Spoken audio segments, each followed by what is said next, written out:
கொடியணி திருமே குழல் உமையோடும் கொடியணி நெடுமாட கூடலை ஆற்றூரில் அடிகள் யுவழி போந்த அதிசயம் அறியேனே கூடலை ஆற்றூரில் கொடிகிடை அவளோடும் ஆடல் உகந்தானே அதிசயம் இது என்று நாடிய தமிழால் நாவலரூரல் சொல் பாடல்கள் பத்தும் வல்லார் தம்பினை பற்றருமே.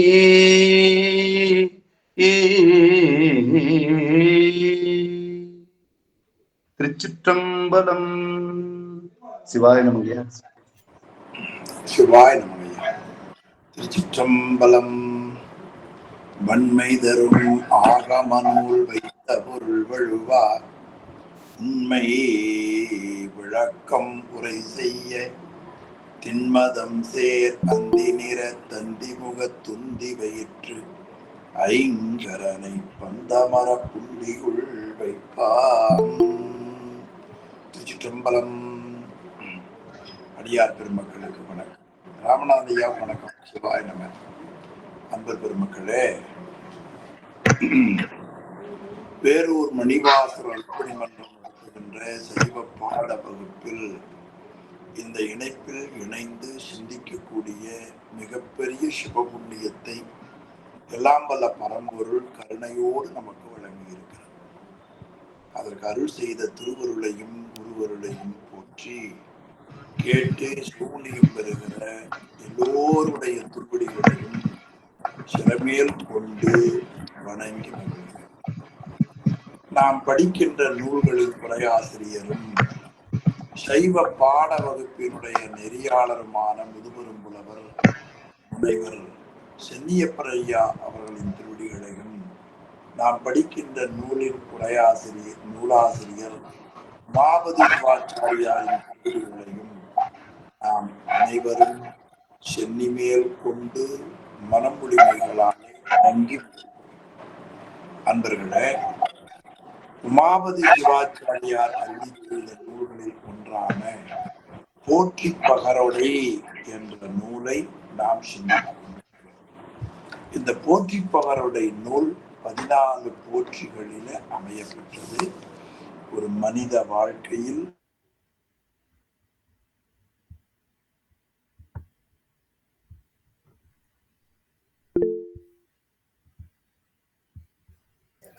கேட்கலைங்க ஐயா.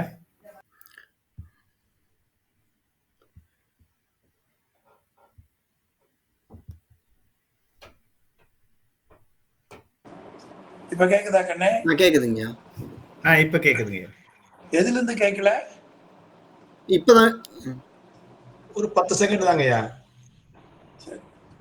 ஆசிரியர் வணங்குதெல்லாம் கேட்டதில்ல.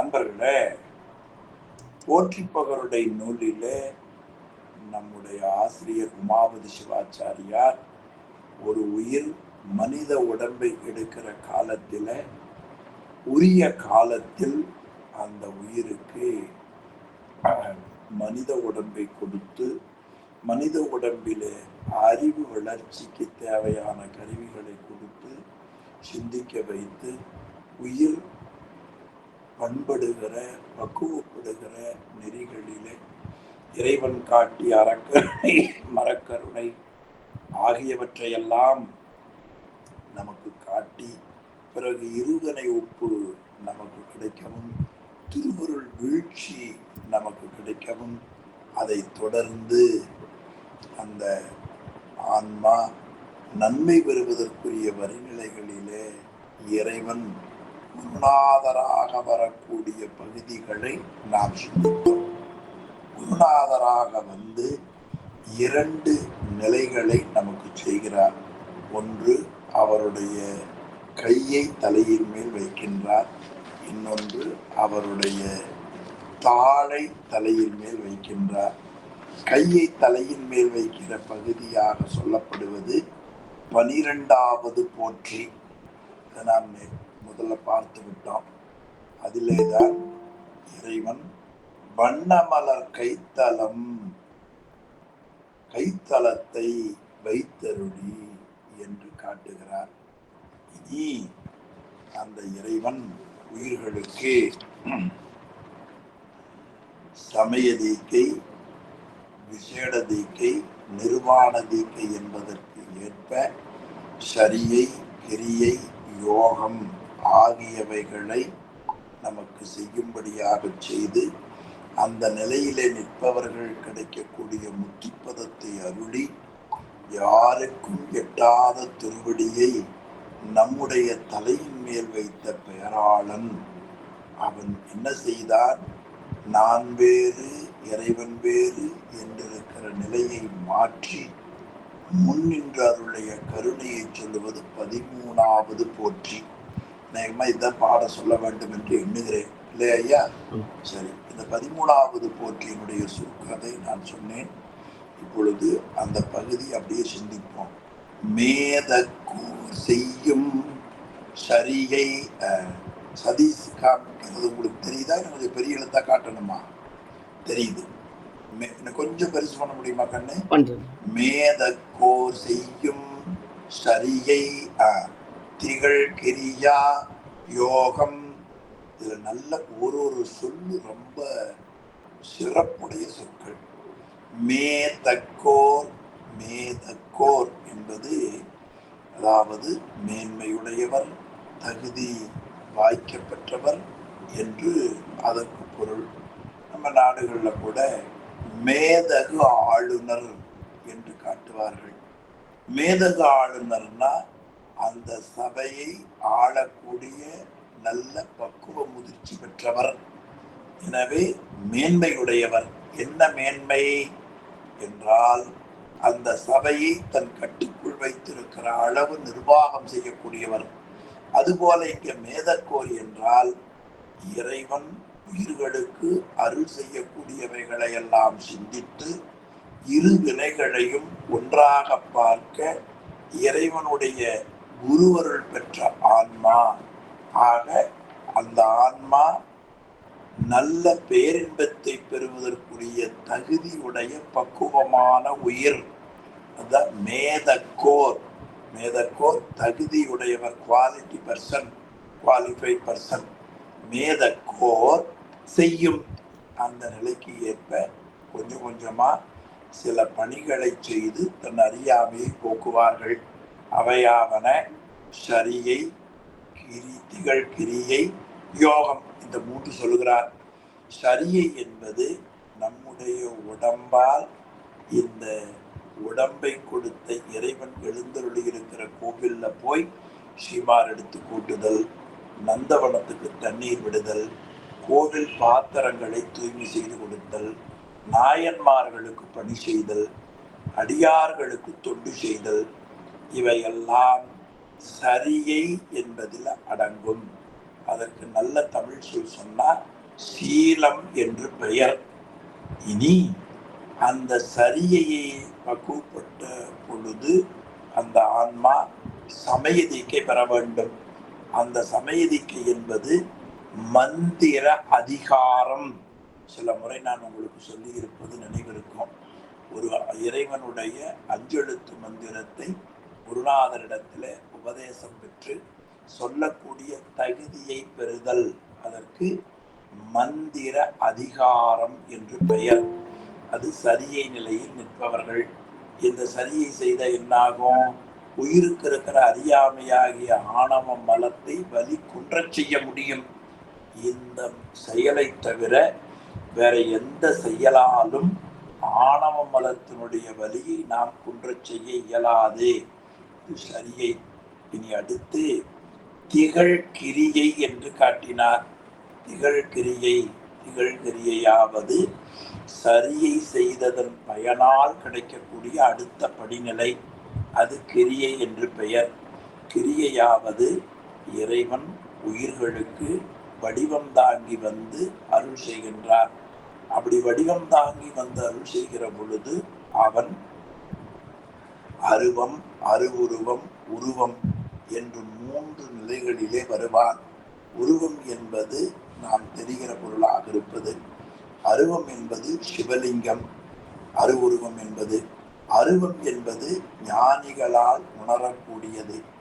அதில்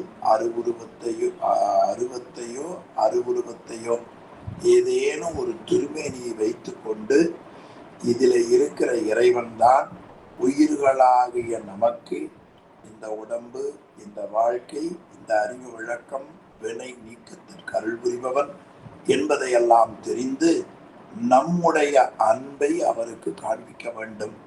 இவர்தான் செய்தார் என்று தெரிந்தவுடனே அன்பை காண்பிப்பதற்கு பெரியவர்கள் மலரை பயன்படுத்தினார்கள்.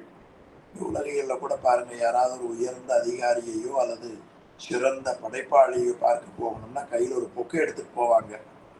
அந்த பூவை கொண்டு போய் கொடுத்து கை குலுக்கி அறிமுகப்படுத்துவார்கள். 2 செங்கல்ல கொண்டு போய் குலைக்கிருக்கலாம், இல்லை செங்கல்ல கொண்டு போனால் உள்ளே விட மாட்டான்.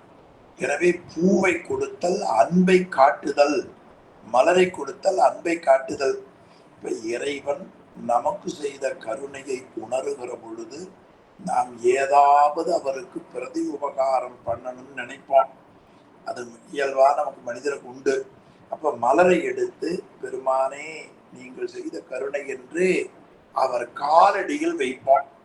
அதுதான் இறைவனை வழிபடுதல். அதற்கு அர்ச்சனா அதிகாரம் என்று பெயர்.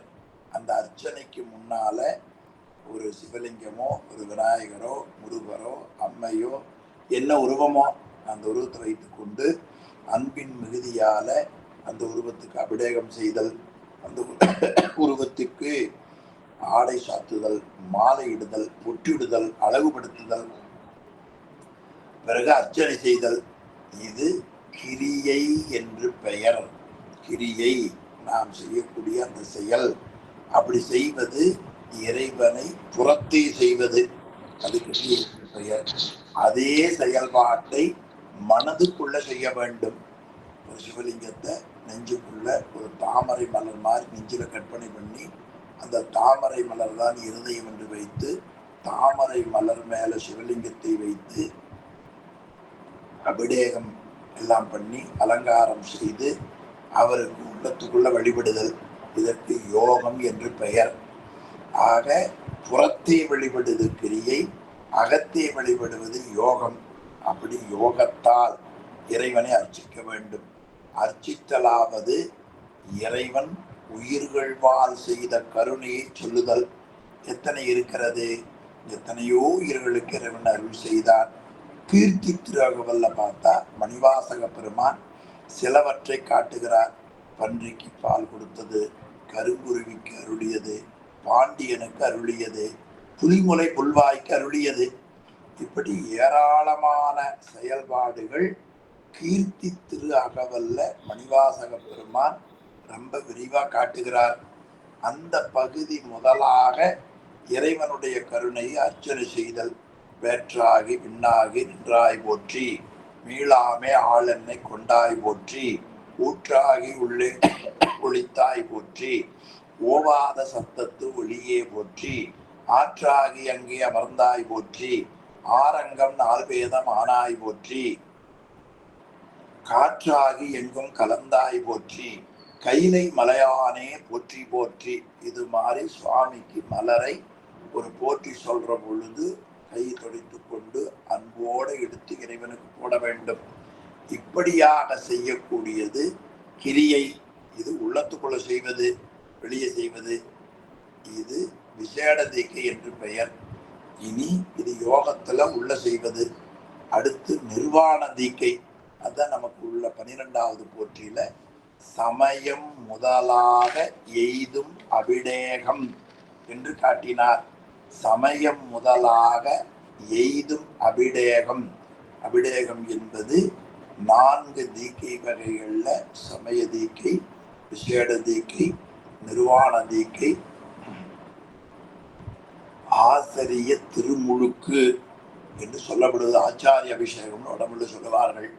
இந்த 4ம் உயிர்கள் பக்குவப்படுவதற்காக இறைவன் அருள் செய்வான். அப்படி வருகிற நிலையில் யோகம் வரை சரியை, கிரியை, யோகம், ஞானம் அது வேறு வகையாக சொல்லுவார்கள்.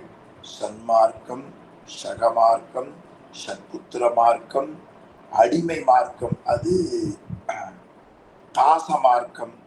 தாச மார்க்கம் என்பது அடிமை நெறி, சத்புத்திர மார்க்கம் என்பது மகிமை நெறி, அடுத்தது சகமார்க்கம் என்பது தோழமை நெறி, சன்மார்க்கம் என்பது அன்பு நெறி. அப்ப அன்பு நெறி, அதற்கு அடுத்ததாக இருப்பது தோழமை நெறி, அதற்கு அடுத்ததாக இருப்பது மகன்மை நெறி, அதற்கடுத்தாக சொல்வது அடிமை நெறி. அந்த அடிமை நெறி பண்பு என்பது நமக்கு கொஞ்சம் கொஞ்சமா சரியை கிரியை யோகம் செய்தால் படிநிலையில வந்து சேரும். அப்படி வருகிற பொழுது ஆன்மாவிற்கு கிடைக்கக்கூடிய பேரின்ப நிலைகளை இரண்டாக பிரித்தார்கள். அது பரமுத்தி, அபரமுத்தி, அல்லது பரமுத்தி, பதமுத்தி. அது காட்டுவார் அடுத்த வரியில. எய்தும் சீர் முத்தி பதம் எய்துவித்து. ஆமா, எய்தும் சீர், அதாவது சரியை கிரியை யோகம் செய்கிற பொழுது ஆன்மாவுக்கு கிடைக்கக்கூடிய முத்தி பதங்கள் அவையாவன சாலோகம், சாமீபம், சாரூபம். அதாவது சரியை பணியில நன்கு தொண்டு செய்து பக்குவம் அடைந்தால் இறைவனுடைய உலகத்தை பெறலாம், சாலோகம். இனி கிரியை பணியில நன்கு நின்றால் சாமீபம், இறைவன் பக்கமாக போகலாம். இனி அடுத்து யோக நிலையில நின்றால் அவனுடைய உருவத்தை பெறலாம். இவையெல்லாம் நமக்கு பதமுத்திகள். அது பரமுத்தி, அபரமுத்தி என்று சொல்வது பதமுத்திகள். இனி அடுத்தது சொல்வது நமக்கு பரமுத்தி, அது மேலான முத்தி. அந்த மேலான முத்தி என்பது ஞானத்தால் கிடைப்பது, நல்ல சிந்தனையால் கிடைப்பது. அதை எய்துவித்து, எய்தும் சீர் முத்திப்பதம். முத்திப்பதம் எத்தனை? சாலோக, சாமீப, சாரூபம். அதை எய்துவித்து ஆன்மாக்களுக்கு கிடைக்கும்படியாக செய்து மெய்யன்பால் காணத்தகுவார்கள். மெய் அன்பு, நமக்கு இருக்கிற அன்பு, எதிர்பார்க்கிற அன்பு, எதையும் எதிர்பார்க்காத அன்பு, அது உண்மையான பக்தி. இந்த மெய்யன்பை மணிவாசக பெருமான் திருவாசகத்துல சாயா அன்பு என்று காட்டுகிறார். அந்த மெய்யன்பால் காணத்தகுவார்கள் கண்டால். ஆமா, மெய்யன்பால் காணத்தகுவார்கள். அந்த உண்மையான பக்தியின் மேலீட்டால தம்மை காணக்கூடியவர்கள், தம்மை காணும் வேட்கையுடையவர்கள் கண்டால், அதை பார்த்தால், தரிசித்தால், தம்மை பின்பு நாணத்தகும். நேரே கண்டு தரிசித்தால் இத்தனை காலம் பயனில்லாமல் வீணாக கழித்து விட்டோமே என்று நமக்கே ஒரு நாணம் வரும். நல்ல நெறிக்கு வந்த பொழுது அந்த நல்ல நெறியை அடையாமல் இருந்து விட்டோமே என்று நமக்கு மனதுக்குள்ள பெரிய வருத்தம் வரும். அப்படியாக அந்த வீணாக கழித்து விட்டோமே என்று நாணத்தகக்கூடிய நிலை உயிர்களுக்கு வரும். அப்படி வருகிற அந்த நேரத்தில் இறைவன் ஞான நன்னெறியை வீணே நமக்கு தர வேண்டி. ஞான நன்னெறி, இந்த ஞான நன்னெறி என்பதுதான் முன்னால பார்த்த பொழுது நமக்கு ஆசிரியர் 12வது திருப்பாடல்ல பார்த்தீங்கன்னா இந்த நன்னெறியை பற்றி அருமையா காட்டியிருப்பார். அதில சைவ நெறி என்று காட்டுகிறார். இந்த சைவ நெறி நல்ல நெறி என்று சொல்லப்படுவது. அந்த சைவ நெறி என்பதுதான் 11வது போற்றியில நன்னெறி, முத்தி தரும் நன்னெறி. அந்த 11வது போற்றியில, அதாவது 59வது கண்ணியில சொல்லப்பட்ட நன்னெறி, அந்த நன்னெறிதான் ஆன்மாக்கள் உய்யும் நெறி. அந்த நன்னெறியை இறைவன் நமக்கு கொடுக்க வேண்டி அந்த நன்னெறியை தான் சைவ நெறி என்று காட்டினார் 12வது போற்றியில. 13வது போற்றியில நன்னெறி. அது என்ன நன்னெறி? ஞான நன்னெறி. நன்னெறியாவது வீடு பேர் அடையக்கூடியது. தமிழ்நாட்டுல ராமேஸ்வரம் என்ற ஒரு திருத்தலம். ராமேஸ்வரத்துல இந்த திருத்தலத்துல கோவில் கட்டியது திருமால். அதை திருநாவுக்கர சுவாமிகள் தன் தேவாரத்துல பதிவு பண்ணுகிறார். கோடி மாதவங்கள் செய்து குறுகினார் தம்மை எல்லாம் வீடவே சக்கரத்தால் வீழ்த்தி பின் அன்பு கொண்டு தேடி மால் செய்த கோவில் திரு ராமேஸ்வரம். நாடிவாள் நெஞ்சமே நன்னெறி ஆகுமன்றே. அந்த அதை நாடி வாழ்ந்தால் நன்னெறி கிடைக்கும் என்று தேவாரம் சொல்லுகிறது. அந்த நன்னெறியை வீணே எனக்கு தர வேண்டி. ஆமா, வீணே எனக்கு தர வேண்டி, அதாவது பேரின்பமாகிய வீடு பேராகிய அந்த நன்னெறியை எனக்கு தர வேண்டும் என்று இறைவன் கருதினான். ஏன் கருதினான்? அவருக்கு தான் நமக்கு இரக்க குணம் ஆயிற்றே என்றால் அந்த காரணத்தினால் எனக்கு தர வேண்டி எல்லா பொருட்கும் மனக்கும் மலர் அயன் மால் வானோர் நினைப்பினுக்கும் தூரம் போல அணிய சுந்தரத்தாள். அதாவது எனக்கு அந்த ஞான நன்னெறியை கொடுக்கும் பொருட்டு அவருடைய திருவடி இருக்கிறதே, அந்த திருவடி எல்லா பொருள்களுக்கும், உலகத்தில் இருக்கிற எல்லா பொருள்களும் அதை பார்க்க முடியாது, மனதாலையும் நினைக்க முடியாது, தாமரை மலர்ல இருக்கிற அயனும் பார்க்க முடியாது, திருமாலும் பார்க்க முடியாது. ஆகிய எல்லோருடைய நினைவிற்கும் எட்டாத திருவடி. பாதம் திருவடி எங்க இருக்குதுன்னு கேட்டாங்க மாணிக்கவாசக பெருமான். கீதம் இனிய குயிலே கேட்டியேல் எங்கள் பெருமான் பாதம் வனவில் பாதாளம் ஏழினுக்கு அப்பால். பாதாளம் ஏழினுக்கு கீழே இருக்குதுன்னு சொல்ல முடியாது, அதை தாண்டி இருக்கிறதே. அந்த திருவடிய மனதுல நாம நினைச்சு பெற முடியாது. திருமாலும் காண முடியல, அடுத்து தேவர்களும் காண முடியல, நான்முகனும் காண முடியல. அது நினைப்பிற்கும் எட்டாத திருவடி.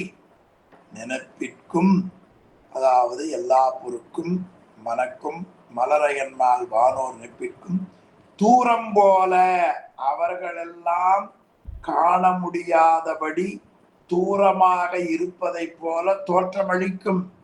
ஆனா அது தூரமாய் இருப்பதல்ல, அடியார்களுக்கு அணியமா நெருக்கமாய் இருப்பது. அதனால் அணிய சுந்தரத்தாள் ரொம்ப அருமையான தொடர். அணிய என்று சொன்னா அவர்களுக்கெல்லாம் தூரம் போல இருந்தது, அடியார்களுக்கு பக்கமாய் இருந்தது. அணியன பக்கம், அண்மை சுட்டு செய்மை சுட்டுன்னு சொல்லுவார்கள். நமக்கு அப்பூதிரிகள் நாயனார் புராணத்துல திருநாவுக்கரசர் வரலாற்றுல திருநாவுக்கரசர் அப்பூதிரிகள் வீட்டுக்கு போறார். எங்க பார்த்தாலும் திருநாவுக்கரசர் பேர்ல தர்மம் செய்திருக்கிறது. அப்பொழுது திருநாவுக்கரசர் அங்க இருக்கிறவங்களை பார்த்து இந்த தண்ணீர் பந்தல் இதெல்லாம் யாருதுன்னு கேட்கிறார்.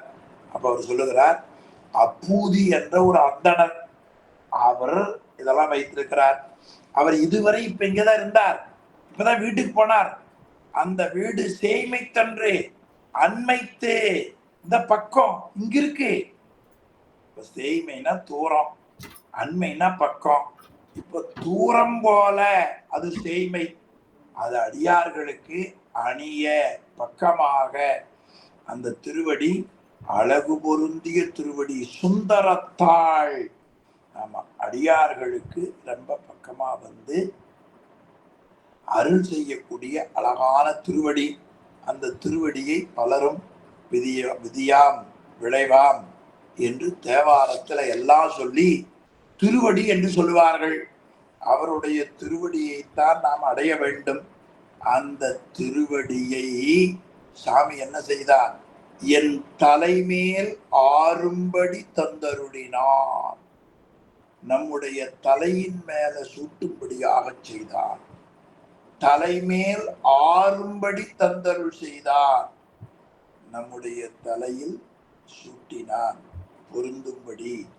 இது அப்படியே நமக்கு திருநாவுக்கரசர் வாழ்க்கையில சுந்தரமூர்த்தி சுவாமிகள் வரலாறுகள்ல பார்த்தால் இறைவன் திருவடி பெற வேண்டும் என்று எல்லாரும் எண்ணியிருக்கிறார்கள். ஒரு முறை சுந்தரமூர்த்தி சுவாமிகள் தல யாத்திரை போனார். போகிற பொழுது திருநாவுக்கரசர் உளவாரம் செய்த ஊர் திருவதிகை. அந்த ஊரில் நுழையிற பொழுது திருநாவுக்கரசர் உளவாரம் செய்த மண்ணாயிற்றே, காலால் மிதிக்கக்கூடாது என்று அந்த திருவதிகைக்கு பக்கத்தில் இருக்கிற சித்தவட மடம் என்ற ஊர்ல தங்கிவிட்டார். அப்பொழுது திருவதிகை பெருமானுடைய திருவடியை நினைந்து கொண்டே படுத்தார். இறைவல சாமி என்ன பண்ணார் தெரியுங்களா? நேரடியாக வந்து தலை மேல கால் படும்படியாக படுத்தார். சித்தவட மடத்துல எல்லாரும் படுத்துட்டு இருக்கிறாங்க. சுந்தரர் ஒரு பக்கம் தலை வச்சு படுத்துட்டு இருக்கிறார். சாமி வந்து தலையில படும்படியாக செய்தார். சுந்தரருக்கு ஞாபகம் வந்துருச்சு. எந்திரிச்சு பார்த்தார், அந்த பெரியவர் திருவடி தலையில பட்டிருக்கு. அப்போ சொன்னார், ஐயா உங்க கால் எங்க தலையில படுதுன்னு சொல்லி நீங்க படுத்துக்குங்க என்று அப்படி தள்ளி போய் படுத்தார். கொஞ்சம் படுத்தோம்னா சாமி மறுபடியும் அங்கேயும் போய் காலை வைத்தார். என்ன பெரியவரை, உங்க கால் என் தலை மேலேயே படுத என்று ரொம்ப கோபப்பட்டார். அப்ப சாமி சொன்னார், திசையறியா வகை செய்தது என் மூப்புக்கான், தெரியாம உன் கால் படுது என் வயதான நிலை என்று காட்டுகிறார். உடனே இறைவன் மறந்து விட்டார். மறைந்த உடனே வந்து திருவடியை சூட்டியவர் திருவதிகை பெருமான் என்று தெரிந்த உடனே தம்மானை அறியாத சாதியரும் உளரே என்று ஒரு திருப்பதியை பாடுகிறார். இதே மாதிரிதான் திருநாவுக்கரசர் இறைவனுடைய திருவடியை சூட்ட வேண்டும் என்று இறைவனிடத்துல வேண்டுகிறார். அப்பொழுது இறைவன் சத்திமுற்ற வர சொன்னார். பிறகு திருநல்லூர் வர சொன்னார். அந்த நல்லூர்ல இருக்கிற பெருமான் தான் திருநாவுக்கரசருக்கு திருவடி சூட்டியதாக தேவாரம் சொல்லுகிறது. அதுல முதல் வரி விட்டுருவோம், கடைசியா அவர் சொல்லுகிறார். ஆமா, நனைந்தனைய திருவடி என் தலைமையில் வைத்தார், நல்லூரெம் பெருமானார் நல்லவாறே. நனைந்தனைய திருவடியன் தலைமையில் வைத்தார். அந்த திருவடி எப்படி நனைந்திருந்தது? தண்ணி கிண்ணி யாராவது ஊத்துனாங்களா அப்படின்னு கேட்கலாம். அப்பர் சுவாமி காட்டுகிறார், இந்த மலர் எடுக்கிற பொழுதே விரிந்திருக்கிற மலரும் சிறப்பல்ல, மொக்காய் இருக்கிற மலரும் சிறப்பல்ல. இந்த மொக்குக்கும் விரிதலுக்கும் நடுவில் இருக்கிற ஒரு பதம் போது. விரியற மாதிரி இருக்கும், ஆனா விரியல. இன்னும் இங்க மலர்ல என்னைக்கா ஒரு நாளைக்கு அந்த பூ போதா இருக்கிறத ஒரு நாளாவது பாருங்க. நான் சில நாள் பார்த்திருக்கிறேன். இரவு 1 மணிக்கு எந்திரிச்சு மலர் எடுக்க போவேன். வழிபாடு முடிச்சு போறதுக்கு அந்த 1 மணியிலிருந்து 2 மணிக்குள்ள அந்த இதழ் அப்படி மூடி இருக்கிறது லேசா அப்படி விரிஞ்சிருக்கும். அதுக்கு என்னன்னு பேர் தெரியுமா? போது. கட்டாயமா பார்த்துருங்க இந்த ஜென்மத்துல ஒரு செடியை வச்சு போது அப்படின்னு என்ன அர்த்தம்னு கேட்டீங்கன்னா, அந்த விரிஞ்சும் விரியாம இருக்கிற மலரை அழுங்காம எடுத்துட்டு வந்து அவன் காலடியில அப்படி வைக்கணும். காலடியில வைக்கிறக்கும் அந்த பூ விரிவதற்குரிய நேரம் வருவதற்கும் சரியா இருக்கும். அப்ப இப்படி இருக்கிற மலர் அப்படி கால் வச்சீங்கன்னா அப்படி விரியும். விரிஞ்சொன்ன என்ன ஆகும்? அந்த மலர்ல இருக்கிற தேன் அப்படி காலில் விழுகும். கால் எதில் நனைஞ்சிருக்கிறது? தேன். அப்படி தேன் ஒழுகக்கூடிய திருவடியை பூ வைத்த தொண்டர் வணங்கினால் அந்த தேன் ஒழுக ஒழுக ஒழுக ஒழுக அப்படி தலைமையில் வைப்பார். எப்படி அந்த வாங்கியவர் நேரடி விளக்கம் சொல்றாரு பாருங்க.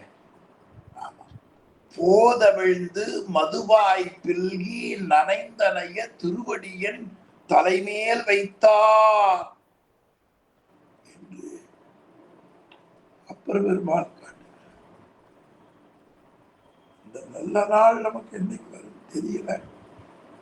ஆனால் எங்களுடைய ஆசிரியர் பெருமக்கள் சிவமையா அவர்கள், சொக்கலிங்க ஐயா அவர்கள், சென்னியப்பனார் அவர்கள், ஸ்வர்ணா அம்மா அவர்கள், ஒளியரசியா அவர்கள், இவர்கள் எல்லாம் அந்த திருவடியை என் தலைமையில் சூட்டி அருள் செய்திருக்கிறார்கள். அந்த சிவபுண்ணியத்தை இந்த ஜென்மத்தில் நான் பெற்றிருக்கிறேன். நான் தீக்கை வாங்குகிற பொழுதெல்லாம் இந்த பேரு எனக்கு கிடைக்கப்பெற்றது. எனவே சுந்தரத்தாள் என் தலைமேல் ஆறும்படி தந்து அருள் செய்தார். அப்படி அந்த திருவடியை என் தலையிலே சூட்டி அருள் செய்த பேராளன், பேராளன்னா பெருமைக்கு உரியவன். அவனுக்கு என்ன பெருமை என்றால், பக்குவம் உடையவர்களை ஆட்கொள்வது ஒரு பெருமை இல்லை. நான் முன் தொடர் உங்களுக்கு நேரமாக சொல்லல, ஆனா ஆனந்து அதை காட்டுகிறார். நினைந்துருவும் அடியாரை நெய்ய வைத்தார், எல்லாமே தீவினைகள் நீக்க வைத்தார். ரொம்ப உயர்ந்த பாட்டே. பேராளன் பெருமைக்குரியவன். என்ன பெருமை என்று சொன்னால், தகுதியுடையவனை வைத்துக் கொண்டு வேலை செய்வது ஒரு பெருமை கிடையாது. ஏன்னா அவன் தகுதியா குவாலிஃபை பர்சன், அவன் வேலை வாங்க. ஆனா ஒன்னும் தெரியாதவனை, மல சம்பந்தம் உடையவனை, அறியாமையில ஆழ்ந்து கிடப்பவனை எடுத்து தூய்மைப்படுத்தி வளர்த்தி அவனுக்கு அந்த ஞான நிலையை கொடுக்கக்கூடிய கருணையாளன் பேராளன். எனவே பெருமை ஆழ்பவன் இல்லையா? எல்லா சாமியை கும்பிடுறதுக்கு கொஞ்சம் கொஞ்சம் தகுதி வேணும்னு சொல்லுவாங்க. சிவபெருமான கும்பிடுறதுக்கு என்ன தகுதி? ஒரு தகுதியும் இல்லை. அவனை கும்பிடணுங்கிற நினைப்பு தவத்தால் வரும். உடனே அவரை கும்பிட்டு விட வேண்டும். அந்த நினைப்பு அவரே கொடுப்பான். மஞ்சனே மணியுமானாய் மரகத திரளுமானாய் நெஞ்சுளே புகுந்து நின்று நினைதரு நினைவினானே. நெஞ்சத்துக்குள்ள புகுந்து நினைப்பை கொடுப்பவன் அவன்தான் என்று அப்பர் சுவாமி தேவாரம் சொல்லுகிறது. அப்படி அந்த பெருமையை கொடுக்கக்கூடிய பேராளன், நல்ல பெருமையை ஆளக்கூடிய பெருமான், அந்த கருணையை ஆளக்கூடியவன் அந்த பேராளன். தந்த பொருள் ஏதெனில், அவன் எதை கொடுத்தான் தெரியுமா? தந்த பொருள் ஏது என்று சொன்னால், தான் வேறு நான் வேறாய் வந்து புணரா வழக்காக்கி. தான் வேறு நான் வேறு. ஒரு காலத்துல இறைவன் வேறு நான் வேறு என்று இருந்தோம். இந்த ரெண்டும் வேறு வேறா இல்லாம இரண்டும் ஒன்றாகும் தன்மையை பெற்றார். ரெண்டும் ஒன்றாகும் தன்மை. அப்ப நான் வேறு நீ வேறு என்று புணரா வழக்கு. புணரா வழக்குன்னா இரண்டு தன்மை இல்லாத ஒரு நிலையை அவன் நிலைநிறுத்தினான். இரண்டு தன்மை இல்லை, ஒரே தன்மை. ஒரே தன்மையாவது இறைவனுடைய திருவருள் வியாபகத்துக்குள்ள ஆன்மா கலந்திருத்தல். அந்த இடத்துல முத்தியில சொல்லுகிற பொழுது பலரும் மயங்கி சொல்லுவார்கள், இறைவன் உயிர் இரண்டு ஒன்றாகிற பொழுது இறைவன் இறைவனாகத்தான் இருப்பார், உயிர் உயிராகத்தான் இருக்கும். அது ஒன்றும் மாற்றம் இல்லை. ஆனால் இறைவனுடைய வியாபகத்துக்குள் உயிர் இருக்கும். அதுக்கு முத்தி நிலைக்கு அத்துவித கலப்பு என்று பெயர். அத்துவிதம், அத்துவிதமாவது நல்ல தமிழ்ல சொன்னா இரண்டன் ஒருமை. இரண்டன் ஒருமை என்று சொல்லப்படுவது. இரண்டன் ஒருமை, இதுதான் நமக்கு அத்துவிதம் என்று சொல்லக்கூடிய நிலை. இரண்டன் ஒருமை என்று சொல்வது. நல்ல தேவார தொடர்ல சொன்னா இருமையில் ஒருமை. இது பார்த்தீங்கன்னா இரண்டா ஒன்றா என்றால் இது ஒன்று இரண்டு. பொருள்தன்மையால் இரண்டு, கலப்புத்தன்மையால் ஒன்று. இது ரெண்டு பொருள் கலந்திருக்கிறது. கலப்புத்தன்மையால் ஒன்று, பொருள்தன்மையால் இரண்டு.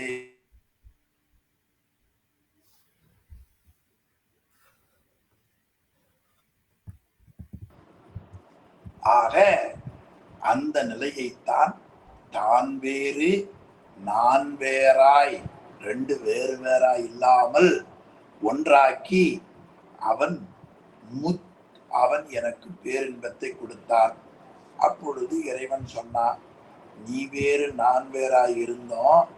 அப்ப ஆன்மா நினைக்குது, ஏன் இப்படி நாம 2 பேர் வேறாய் இருந்த என்றால், நான் வேறாய் இல்லை, உன்னோடுதான் இருந்தேன். எப்ப? முந்தின முன்காலத்திலே. முந்தி என்பது முன்காலத்திலே.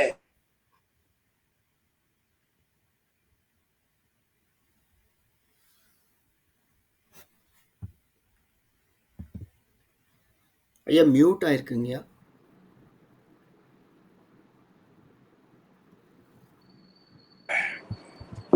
கண்டு நான் தான் மியூட் போட்டேன். சரி.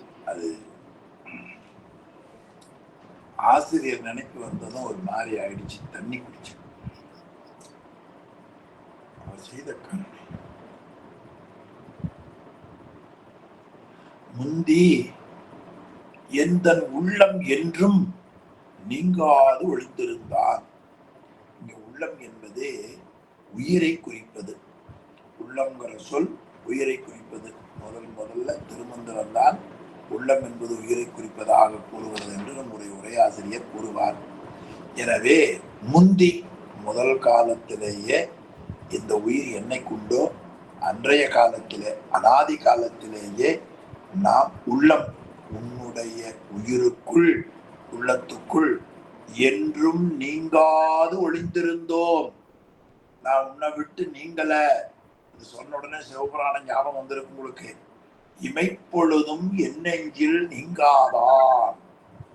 தோத்திரத்துல இமைப்பொழுதும் என்னெஞ்சில் நீங்காதான் என்ற ஒரு அருமை தொடரைத்தான் சாஸ்திர நூல்ல முந்தி எந்தன் உள்ளம் என்றும் நீங்காது ஒளிந்திருந்தான் அப்படி ஒளிந்திருந்தான்னு சொன்னார். பிறகு தோன்றி நிற்கும் கள்ளம், நீதான் என்னை காணவில்லை, நான் உன்னை கண்டு கொண்டிருந்தேன். எவ்வளவு அருமையான வரி பாருங்க. திருமுருகாற்றுப்படையில முருக பக்தர்கள் இறைவனை பார்க்க போறாங்க. அதுல ஒரு படை வீடு பழனி. பழனிக்கு போகிற பொழுது சுவாமி சொன்னார், ஒரு பேர் வழிபட்டார்கள். சாமி சொன்னாரா, அறிவல் நின் வரவென, நீ என்னைக்கு இருந்தாலும் வருவேன்னு தெரியும். ஆன்மாக்கள் அவர் தான் பக்குவப்படுத்தி கொண்டிருக்கிறார். அறிவல் நின் வரவென, அது மாதிரி தோன்றி நிற்கும் நீ என்னை காணாதிருந்தாய், நான் உன்னை கண்டு கொண்டிருந்தோம் என்று அறிவுரையை கூறி எமக்கு தோன்றுமாறு செய்தார். யாரா தோன்றினார்? குருநாதரா. உமாபதி சிவத்துக்கு யாரா தோன்றினார்? மறைஞான சம்பந்தரா. மறைஞான சம்பந்தரா தோன்றியதன் காரணம் என்ன? இரவாத இன்பத்து எமை இருத்த வேண்டி, இல்லையா? வீணே ஞான நன்னெறியை எமக்கு தர வேண்டி, இரவாத இன்பத்து எமை இருத்த வேண்டி அவன் தோன்றி நிற்கும் கள்ளம் இன்று. இப்பொழுது தோன்றி நின்று நான் உன்னோடவே இருந்தேன், நான் உன்னை கண்டு கொண்டிருந்தேன், உன்னை செயல்படுத்தினேன், நீதான் என்னை காணவில்லை என்று இதுவரை மறைந்திருந்த கள்ளத்தன்மை, மறைந்திருப்பதற்கு கள்ளன் பேருங்க, அந்த கள்ளத்தன்மையை இன்று காட்டும். இன்றைக்குத்தான் நமக்கு அறிவித்தார். இதுவரை நான் உன்னுடைய உயிரோடு மறைந்திருந்தோம், நீ இப்ப மேதக்க நிலை ஆனவுடனே உன்னுடைய திருமுடியின் மேல தலையை சூட்டி உனக்கு முன்பாக குருநாதராக இதுவரை ஆட்கொண்ட நிலையை, மறைந்திருந்த கள்ள நிலையை இன்று நான் காட்டினேன். அப்படி காட்டிய திருவடிகள் எம்மை காப்பதாக. காட்டும் களல், களல் என்பது திருவடி, அது தானிய ஆகுபெயர் என்று இலக்கணத்தில் சொல்லுவார்கள். களல் முன்ன போற்றில படிச்சிருக்கிறோம். அதாவது 11வது போற்றில பார்த்தீங்கன்னா சிலம்பும் வீர களலும். சிலம்பு வேறு, களல் வேறு. சிலம்பு என்பது பாதத்துக்கு மேல சப்திக்கிற முறையில் அணிந்திருப்பது. அந்த கடல்ல இருக்கிற ஒலி சத்தம் தான் ஆன்மாக்களுக்கு கேட்டு அது அருள் செய்வது. அது மாணிக்க வாசகர் திருவாசகத்துல வாத ஊரினில் வந்தினிதருளி பாத சிலம்பொலி காட்டிய பரிசும், அந்த சிலம்பொலி இந்த சிலம்புல இருந்தா வரும். பாத சிலம்பொலி, அந்த சிலம்பு வேறே. அந்த சிலம்புக்கு மேல கணுக்காலுக்கு கீழே ரொம்ப டைட்டா கெட்டியா இருப்பது. வாட்ச் டைட்டா கட்டுமா பாருங்க, அது மாதிரி தண்டை மாதிரி அணிவது கழல். அது எதுக்கு அணிவதுன்னு கேட்டா, யாராலும் வெல்ல முடியாத ஆணவ மலத்தை வென்றதனுடைய நினைவாக உயிர்கள் அமைத்து கொண்டதே. அவருக்கு ஒன்றும் கடல் அணிய வேண்டியதே இல்லை, அவருக்கு அமைத்து கொண்டது. அந்த கடலை பார்க்கிற பொழுது எல்லாருக்கும் ஞாபகம் வரட்டும் என்று அந்த கடல் அணிந்திருக்கிறார். அந்த கடல் அணிந்த திருவடியை நான் வணங்குகிறேன். அந்த கடல் அணிந்த திருவடிதான் என் தலைமையில் ஆறுபடி வந்தது. அந்த கடல் அணிந்த திருவடிதான் நான் வேறு நீ வேறு என்று இல்லாமல் இருக்கிற நிலையை கொடுத்தது என்று அந்த திருவடியை வணங்கியதாக இந்த 13வது போற்றி அமைய பெற்றிருக்கிறது. எனவே அவருடைய திருவடியில நம்மை இருத்தினான். நியாயமா இந்த 13 போற்றியோட அவனுடைய கருணை திறம் முடிந்தது. இனி தொகுத்து சொல்லுகிற பகுதி, அது முடிவரைன்னு சொல்லுவாங்க. இந்த உயிர் எங்க இருந்தது, எப்படி வந்தது, எங்க போய் சேருவது, கேவலம் சகலம் சுத்த நிலை.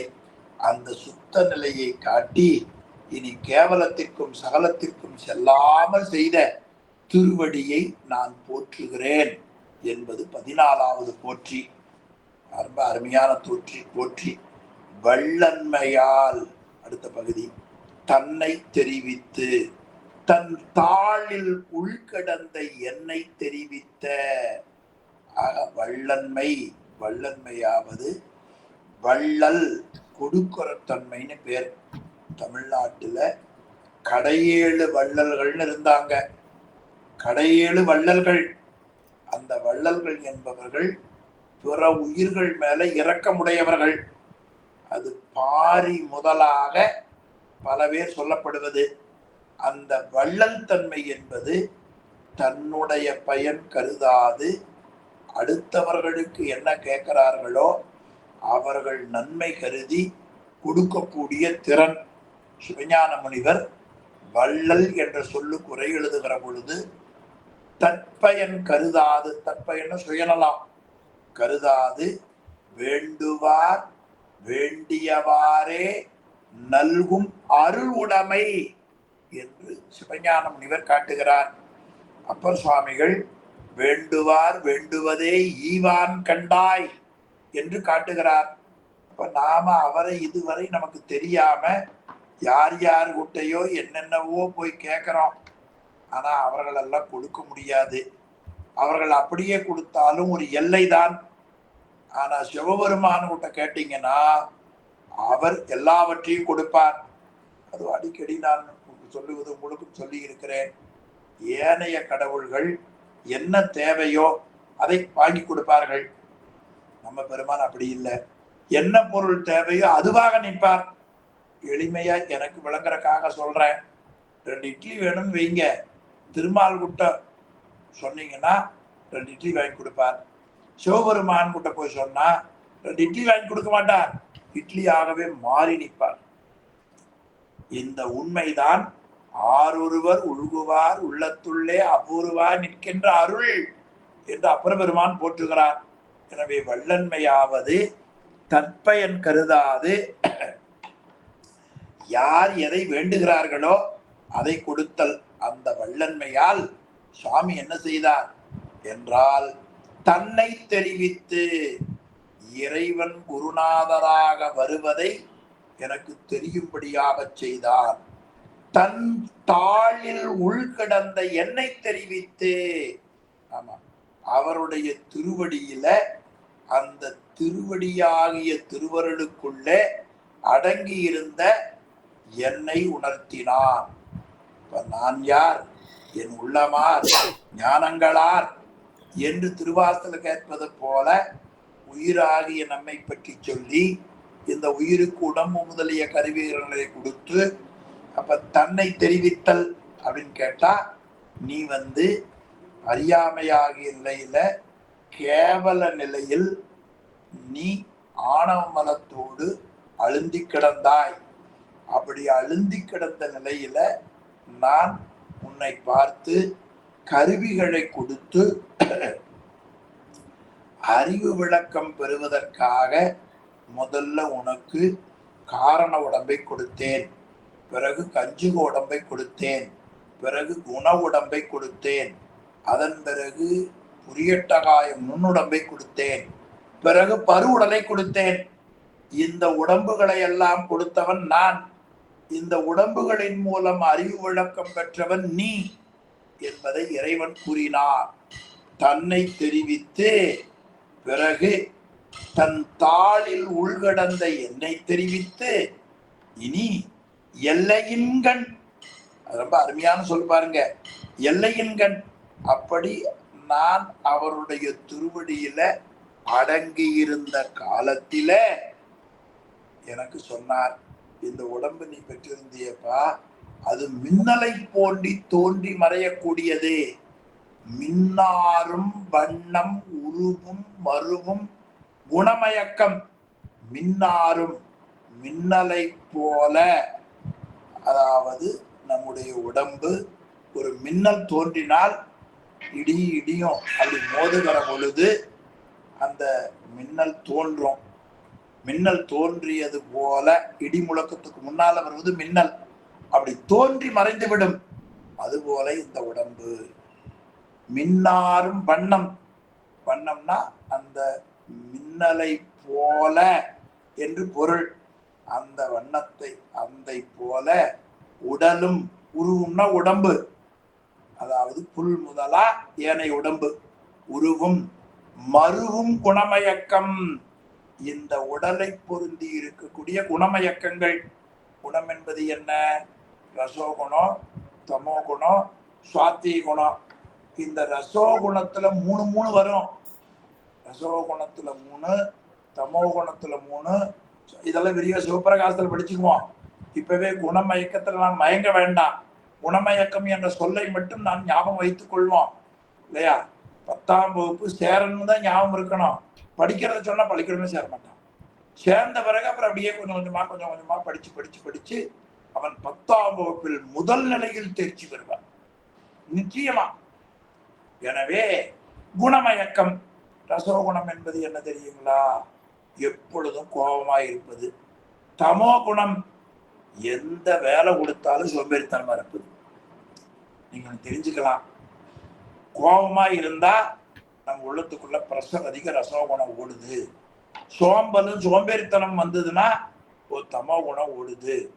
பாடம் கேட்கலாம், படிக்கலாம், பூசை பண்ணலாம், நல்லவர்களோடு பேசலாம், 2 நல்லது பண்ணலாம் என்ற சாத்திய குணம். அப்ப நாமளே ஜோசியம் சொல்லிக்கலாம். இப்ப நாம குமரலிங்க எப்படி இருக்கிறார்? ரசோகுணத்தில் இருக்கிறார். நல்லா பாடம் சொன்னா சாத்திய குணம். பாடம் சொல்ல தூங்கிட்டா தமோ குணம். விளங்குறதுக்காக நான் இந்த உண்மைகளை சொல்லுகிறேன். இது எல்லாருக்கும் வருங்க. படித்தவர்களுக்கும் வரும், படிக்காதவனுக்கும் வரும். முத்தி நிலை போய் இருக்கிற பக்கத்துல இருக்கிறவனுக்கு வந்துவிடும். அதுக்கு வாசனாமலம்னு பேருங்க. இந்த உண்மையை சைவ சித்தாந்தம் தான் நமக்கு சொல்லுகிறது. அப்படி குணமயக்கம் வந்த உடனே எண்ணும் கலை காலம் எப்பொருளும் உன்னுடைய அறிவை விளக்கம் தருவதற்கு ஏற்ப கலை காலம். இந்த கலை காலம் எங்கேயோ படிச்சு நாம உண்மை விளக்கத்துல அது வித்தியாதத்துவங்கள் 7. காலம், நியதி, கலை, வித்தை, அராகம். இந்த 5 சேர்ந்தா புருடன் 6, மாயை 7.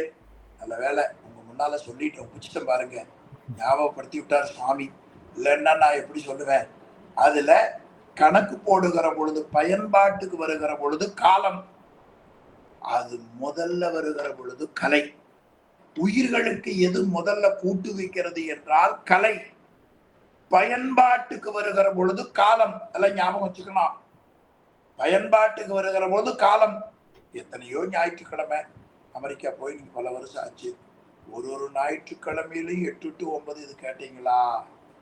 வீணா போன காலம், சாப்பிட்ட காலம், சுத்தன காலம், சம்பாரிச்ச காலம். ஆனா இப்ப கொஞ்ச காலமா ஒரே அருள் மழை. ஞாயிற்றுக்கிழமை என்றால் ஒரு 7:55க்கு மேகம் கூட்டுது. 8 மணிக்கு ஒரு இடிச்சத்தம் ஓதுவார் பாடுறது. அப்புறம் மழை 9 மணிக்கு ஒன்று போகுது. வார வாரம் அருள்மழை பொழியக்கூடிய நேரம் இத காலம்னு பேர். இது பயன்பாட்டுக்கு வருகிற பொழுது, அது அறிவு கொடுக்கிற பொழுது கலை. அதனால என்ன காட்டினார் பாத்தீங்களா? கலை காலம். ஏன் கலையை சொன்னார்? உயிருக்கு முதல்ல வருவது கலை. கலை கலித்தலால் கலை. பயன்பாட்டுக்கு வருகிற பொழுது காலம். கலை காலம் எப்பொருளும். அது முதலா சொல்லக்கூடிய ஆன்ம தத்துவம் 24, வித்யா தத்துவம் 7, சிவதத்துவம் 5. இந்த எந்த பொருளும் முன்னம் எனக்கு இல்லாமை காட்டி. உயிராகிய உனக்கே நீ கேவலத்துக்குள்ள கடந்தாய். தன்னை தெரியாமல், தன் தலைவனை தெரியாமல், காரிட்ட ஆணவ கருவறைக்குள் கண்ணில்லா குழவி போல் நீ கிடந்தாய். இல்லாமை காட்டி. எப்ப தெரிஞ்சது? இப்ப அவர் தாளில் உள்கிடந்த பொழுதுதான் அந்த கீழே காமிச்ச விளங்குச்சு.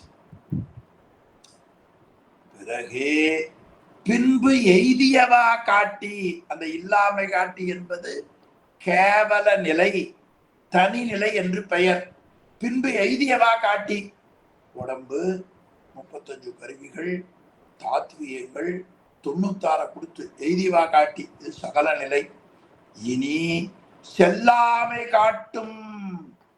செல்லாமை என்பது மீண்டும் கருவிகரணங்களுக்கு வருவதோ அல்லது கேவல நிலைக்கு வருவதோ என்று இல்லாமல் அந்த சுத்த நிலை. அது கேவலாவத்தை, சகலவத்தை, சுத்தவத்தை. அந்த சுத்த அவத்தையை எனக்கு அறிவித்த செயல் அவர்தான் நமக்கு அறிவித்தார். எப்ப அறிவித்தார்? மேல வாங்க. தன் தாளில் உள்கிடந்த என்னை தெரிவித்தார். என்னப்பா உனக்கு சொன்னார்? அவர் சொன்னது என்ன அப்படின்னு தெரியணுமா இல்லையா? சொன்னதை திருப்பி சொல்றார் உமாபதி சிவா. அவர் என்ன சொன்னார் தெரியுமா? என்னிடத்துல மின்னாரும் வண்ணம் உருவும் மருவும் குணமயக்கம் என்னும் கலை காலம் எப்பொருளும் முன்னம் எனக்கு இல்லாமை காட்டி பின்பு எய்தியவா காட்டி இனி செல்லாமை காட்டும் செயல் போற்றி. இந்த காட்டும் காட்டும் காட்டும் சொல்ற பாருங்க. இது காட்டும் உபகாரம். இது என்ன உபகாரம்? காட்டும் உபகாரம். இது பின்னால மெய்கண்டார் அருளிய சிவஞான போதத்துல 5ஆம் நூற்பாவிலேயே காட்டும் உபகாரம் நமக்கு வரும். பிறகு காணும் உபகாரம் 11ஆவது நூற்பாவில. அது இறைவன் செய்யக்கூடிய கருணையில நுட்பமாய் இருப்பதை அங்கே காட்டுவார்கள். இது ஒரு தலைப்பு செய்தி மாதிரி. விரிவான செய்தியை சிவப்பிரகாசத்திலே மெய்கண்டாரிலே படித்துக் கொள்ளலாம். எனவே சகல நிலை, அதுக்கு முன்னாடி கேவல நிலை, அதுக்கு பின்னாடி சுத்த நிலை. இப்ப நாம் இருக்கிற நிலை என்ன நிலை? கேவலமா சுத்தமா என்றால் சகல நிலை. நாமெல்லாம் சகல வர்க்கத்து ஆன்மாக்கள். நமக்கு இருக்கிற மனம், ஆணவம், கண்மம், மாயை. நம்மை பற்றி நாம் தெரிந்திருக்க வேண்டும். எனவே இறைவன் இவையெல்லாம் ஏன் சொல்லி கொடுத்தான்? வல்லன்மையால். வந்தவன் யாரு? தன்னை தெரிவித்து அவன் செய்தான். அப்படி இறைவன் அறிவிக்க வருவான். வந்து கூறினான். இப்பொழுது உயிர் மறுத்தது. இது திருவாசகத்துல வழி நின்று நின் அருள் ஆர் அமுது ஊட்ட மறுத்தனன். அடுத்த பாட்டு சொல்கிறார், மறுத்தனன் உன் அருள் அறியாமையால். இதுதான் சுந்தரமூர்த்தி சுவாமிக்கு நடந்தது. தம்மானை அறியாத சாதியை உளரே என்று வருத்தப்படுகிறார். எனவே அப்படி அந்த மூன்று நிலையையும் எனக்கு அறிவித்த, உபதேசம் செய்த அந்த செயல் கருணை செயல், செயல் இல்லாமை காட்டி எய்தியவா காட்டி இனி கருவிகரணங்களுக்கு செல்லாமை காட்டும் செயலை நான் வணங்குகிறேன். நம்ம யாராவது சொல்லுவோம், நீங்க செய்த உதவியை நான் வணங்குகிறேன், நீங்க சொன்ன அறிவுரையை வணங்குகிறேன், அது மாதிரி அந்த செயல் காட்டும் என்று அருமையா 14 போற்றியில காட்டியிருக்கிறார். இனி கடைசி பகுதி நான் போற்றியில சொன்னாலும் கூட அது சொல்ல முடியாதது என்று காட்டுகிறார் என்று சொல்லி இந்த அளவில் இன்றைய வகுப்பு நிறைவு செய்வோம். ஐயா சிவாய நமக்கு ஐயா, வகுப்பு நிறைவு செய்தல்லுங்க ஐயா. சிவாய நமக. சிற்றம்பலம். வாழ்க தண்ணர் வானவரானினம் வீழ்க தள் பூனல் வேந்தனும் ஓங்குக ஆழ்க தீயதெல்லாம் அறநாமமே சோழ வையகமும் துயர் தீரவே. சிற்றம்பலம். தென்னாடுடைய சிவனி போற்றி, எந்நாட்டவர்க்கும் இறைவா போற்றி, ஏகம்பத்துறையந்தாய் போற்றி, பாகம் பெண்ணுரு ஆனாய் போற்றி, காவாய் கனகத்திரளே போற்றி, கையிலை மலையானே போற்றி போற்றி. திருச்சிற்றம்பலம்.